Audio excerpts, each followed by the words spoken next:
Moody's recent downgrade of the US Treasury outlook, citing unsustainable debt levels, has sharpened concerns over the country's long-term fiscal trajectory. Some analysts warn that markets could begin to demand higher yields to offset perceived risks.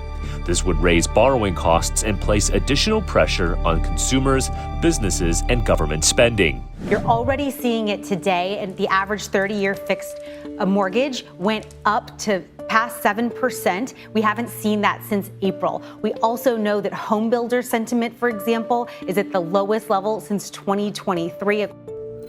In 2025, the U.S. federal deficit is projected to reach $1.9 trillion, nearly triple the $500 billion shortfall seen after the 2008 financial crisis. And, barring structural reforms, that gap is expected to continue widening. There's a building up of debt in a cyclical way that becomes too large, and we're going to have problems. We're going to have a government debt problem. Maybe we can get into. With federal debt now surpassing $36 trillion, or roughly 121% of GDP. And I'm worried about something worse than a recession. We have a breaking down of the monetary order because we cannot spend the amounts of money. So why does the U.S. continue to borrow at such scale? Rising entitlement spending, defense budgets, and growing interest payments on past debt are driving persistent deficits. To fund these, the Treasury must consistently issue new bonds.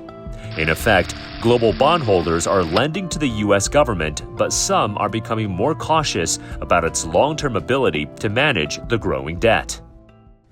This is not an issue of credit rating. The United States can pay any debt it has because we can always print money to do that. It's not a free lunch. So this somehow vacuous idea that debt was almost irrelevant, but borrowing was great. It's all predicated on debt can go to the moon.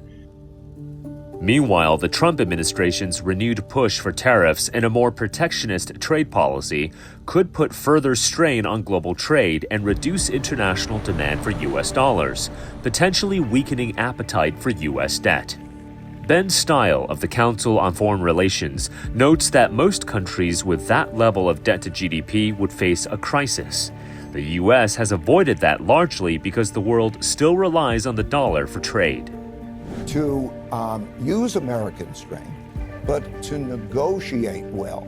Don't create great disruptions. Get us through this in an orderly way. The U.S. enjoys structural advantages, chiefly the dollar's role as the world's reserve currency and deep, liquid capital markets. These factors have helped cushion the impact of rising debt levels. But the underlying question remains: how long can this model hold before it starts to test the limits of global confidence?